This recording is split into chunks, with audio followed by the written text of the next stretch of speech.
Well, actually, more correctly for this range, it'd be Spider Blood, Spider Blood, did you radioactive Spider Blood? Welcome back, everybody. Marvel Legends snuck out a new wave of retro style packaged figures that seem to be unique to the wave itself. I've picked up a couple of them so far. The packaging is based on the 90s animated series toys, of which I have a few. I have a Superposable Spider-Man actually somewhere in this house from this wave. I was a fan of the cartoon as a kid. As I got older, I revisited it, and I think it's terrible. And not just like when comparing it to the best Spider-Man cartoon ever, Spectacular Spider-Man.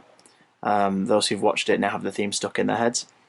But I appreciate the cultural impact of this show. So the fact that this Marvel Legends wave is based on it is kind of cool. There's a few figures in the wave.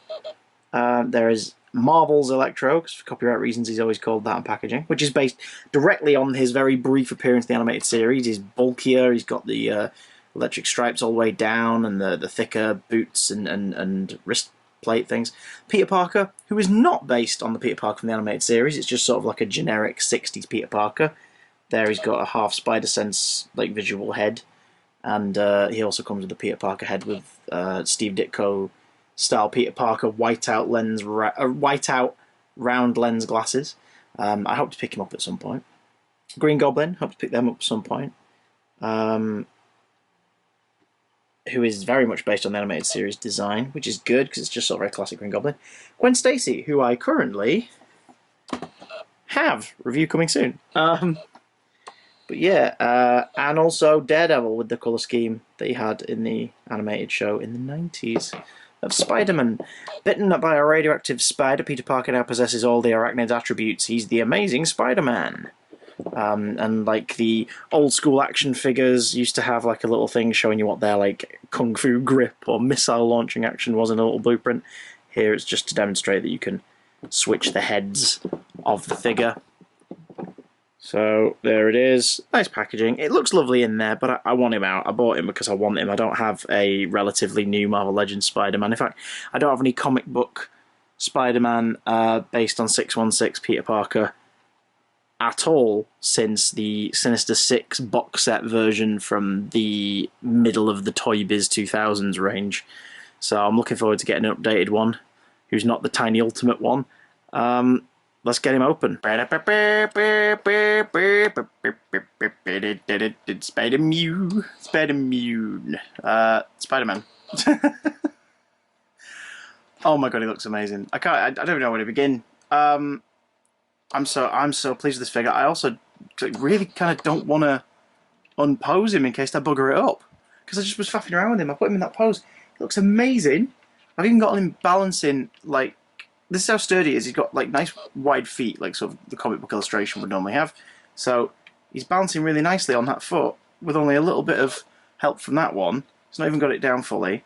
So he's in a real like Spider-Man-y Spider-Man pose.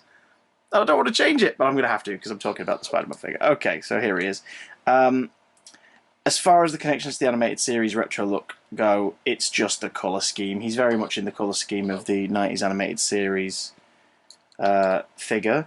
He also kind of has similar webbing, like the web sleeve is very much just straighten his arm out. The web sleeve is very much on the outside of the arm instead of how Spidey's web sleeve can be sort of down the back a little bit. A lot more modern ones tend to put the web sleeve sort of edging more toward the back of his arm, but this one keeps it down the side like the animated series figure. He's got the same block spider at the back.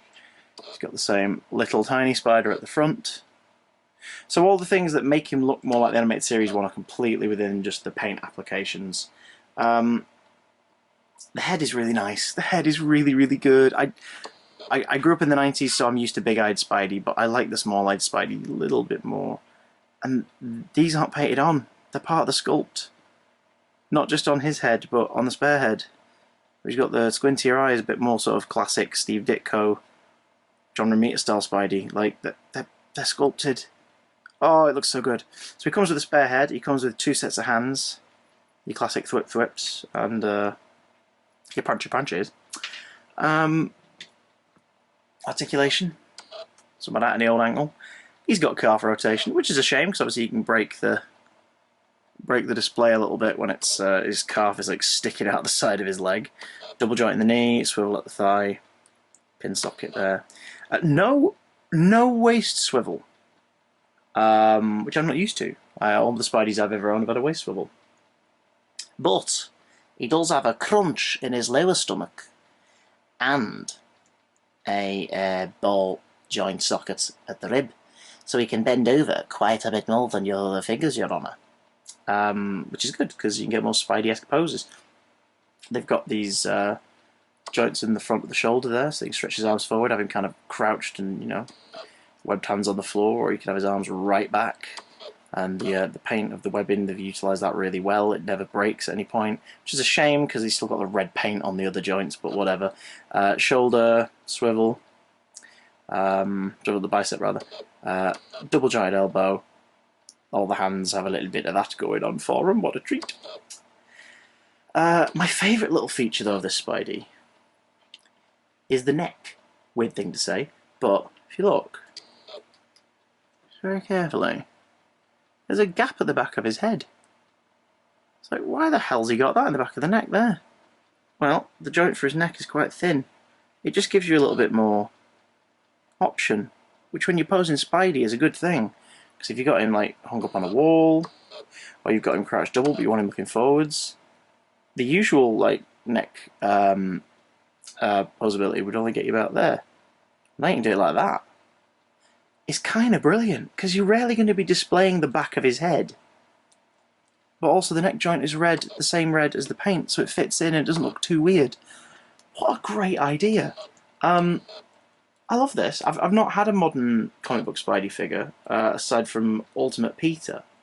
I've got Miles as well, but I mean, like, you know, my red and blue Peter Parker Spidey.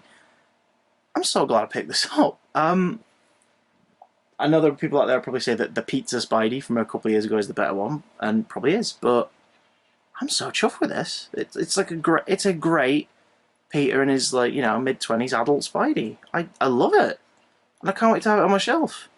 Have you got hold of the Spidey? Do you like the look of the Spidey? What do you think of this lovely bloody Spidey? Let me know in the comments down below. If you want me to do more reviews, do let me know, and especially if you don't mind me reviewing something specific and you don't mind shelling out the Kashwari for it, let me know what it is. Head to my Amazon wishlist, I'll put it on there and you can buy it. I'll obviously give you a shout out, but you don't have to. I'll review stuff I always want to buy, whenever I get it, whenever I want to review it. But if you want to review something specific because you got it off my wishlist, let me know. I'm more than happy to do that. I'd be ever so grateful. Until next time, thwippity thwip thwip.